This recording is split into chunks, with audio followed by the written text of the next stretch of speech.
13 სექტემბერს მოქალაქეები თბილისში კვლავ შეიკრიბნენ საქართველოს ევროპული მომავლის დასაცავად. მათ საერთო გზავნილით შეუერთდნენ თვითმმართველობის არჩევნების ბოიკოტში მყოფი ოპოზიციური პოლიტიკური პარტიების წევრები, სხვადასხვა სფეროსა და პროფესიის წარმომადგენლები. გზავნილი კი ასეთი იყო: საქართველოს მომავალი ევროპაშია. ოპოზიციონერი პოლიტიკოსები ამბობენ, რომ დღეს საფრთხე ემუქრება ქართველი ხალხისთვის მნიშვნელოვან პრივილეგიას, სავიზო რეჟიმის ლიბერალიზაციას. პასუხისმგებლობას ისინი აკისრებენ ქართული ოცნების ხელისუფლებას. ჩვენ რა პარტია, რომელიც ბოიკოტს ვაცხადებთ ადგილობრივი არჩევნებისთვის, ჩავნიშნეთ ეს აქცია ზუსტად იმიტომ, რომ საფრთხე არის რეალური, თქვენ იცით, რომ არსებობს გარკვეული პროცედურები, ჯერ 6 თვით შეწყდება უვიზო რეჟიმის შემდეგ კი სამუდამოდ და ასეთი შემთხვევა სულ ერთი არსებობს ევროკავშირის ისტორიაში, როდესაც ვანუატუს შეუწყდა ესე კანდიდატ ქვეყნისთვის ჯერ ესეთი პრეცედენტი არ ყოფილა და შესაბამისად ამ მხრივ ცუდი გაგებით უნიკალური სიტუაცია შეიქმნება. ვიზო რეჟიმი ბუნებრივია, რომ ეს არ არის მხოლოდ ტურისტული ვიზიტები, ეს არის ასევე ბევრი ადამიანი, რაც ყველაზე მტკივნეულია, ვინც თქვათ კიბოს ან სხვა დაავადებებს ვერ მკურნალობდა აქ, მიდიოდნენ ევროპაში.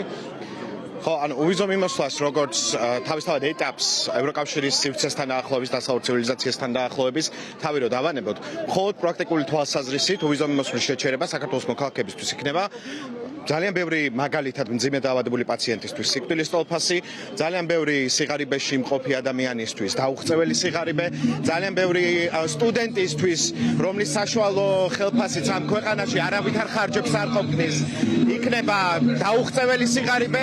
შესაბამისად და ცხადია თავისთავად ევროპულ კულტურასთან პირისპირ შეხვედრა ჩვენი ახალგაზრდებისთვის შესაძლებლობა რომ მიქაური სოციალური წესრიგი ნახონ, პოლიტიკური წესრიგი ნახონ და შემდგომ ჩვენი ქვეყანაც იმგვარად მოვაწყოთ არის საშინელების ტოლფასი. შესაბამისად ქართველი ხალხი კარგავს ისტორიულ შესაძლებლობას. ჩვენ დავკარგავთ ყველაფერს იმას, ვისთვისაც ამ წლების განმავლობაში ვიბრძოდით. ამაში ჩადებულია ბევრი სისხლი, შრომა, ადამიანების თავისუფლება და სიცოცხლე, რომ ჩვენ მიგვეღწია ევროპასთან იმ ურთიერთობას, რასაც ვიზა ლიბერალიზაცია ქვია და შემდეგ ევროკავშირის წევრო სახელმწიფო გამხდარიყავი. და ამ რუსმა ოლიგარქმა, ამ რუსმა კაცმა გადაწყვიტა, რომ ის სიკეთეები და სარგებელი, რასაც თითოეული საქართველოს მოქალაქე იღებს, მათ შორის ქართული ოცნების ამომრჩეველი, ყველა ვინც ამ ქვეყანაში ცხოვრობს, დაგვაკარგინოს, იმიტომ რომ მას უნდა რომ ეს ქვეყანა იყოს რუსეთის ღარიბი მეზობელი და ვერ იქნება ეს. ის რომ ევროპასთან უვიზოდ მიმოსვლა არ გულისხმობს მხოლოდ ევრობლოკის წევრ სახელმწიფოებში ტურისტული მიზნებისთვის გადაადგილებას, ამბობენ აქციაზე მისული მოქალაქეებიც.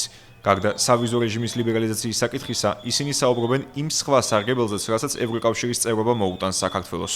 ყველასთვის მნიშვნელოვანი არა მხოლოდ ჩვენთვის, ვინც აქ ვდგავართ და ვინც ამ რეჟიმის ქმედებებს ვაპროტესტებთ, არამედ ამ რეჟიმის ამომრჩევლებისთვისაც, ამ ქვეყნის მოსახლეობის უმრავლესობისთვის, კი არა ყველასთვის. ყველა იღებს ამ ბენეფიტს და სარგებელს, რაც აქვს ევროკავშირს და ამის გარეშე ამ ქვეყანას ძალიან გაუჭირდება და ამ რეჟიმის პირობებში თან გარდაუვალია ეს უვიზო რო არ შეგვიჩერდეს და ამიტომაც ვიბრძვით, რომ ეს პირობები შევცვალოთ, რაც არის დღევანდელ რეალობაში და ჩვენი ქვეყნისთვის, ჩვენი ხალხისთვის ევროპისკენ სწრაფვა კიდევ ერთხელ გავიმეოროთ და არ დავიღავთ. ეს არ არის ცარიელი სიტყვები, რომ უბრალოდ ან მხოლოდ უვიზოდ გვინდა ფრენა, ან რაღაც პრივილეგიები გვინდა. ევროპულ ოჯახში ყოფნა ჩვენთვის ნიშნავს პირველ რიგში უსაფრთხოებას, მშვიდობას, ევროპულ პენსიებს, მაგალითად საშუალო პენსია ევროკავშირის ტერიტორიაზე არის 3-4,000 ლარი და არა 450, ანუ 10 ჯერ უფრო მეტი. საშუალო სიცოცხლის ხანგრძლივობა არის 15 წლით უფრო დიდი. ადამიანებს აქვთ უფასო განათლება ხარისხიანი ჯანდაცვა და ყველაფერი ის რაც ასახავს დღეს ხარისხიან ყოფას და ხარისხიან ცხოვრებას და ეს გვინდა ჩვენ და ჩვენი შვილებისთვის. ევროკავშირის 27 წევრ სახელმწიფოსთან საქართველოს მოქალაქეებს უვიზოდ გადაადგილების საშუალება აქვთ 2017 წლის მარტიდან. ევრობლოკის წევრი ქვეყნების საგარეო საქმეთა მინისტრების ივლისის შეხვედრაზე საქართველოს ხელისუფლებას რეკომენდაციები დაუწესეს. ქვეყანაში არსებული მდგომარეობა კი დემოკრატიის უკუსლად შეფასდა.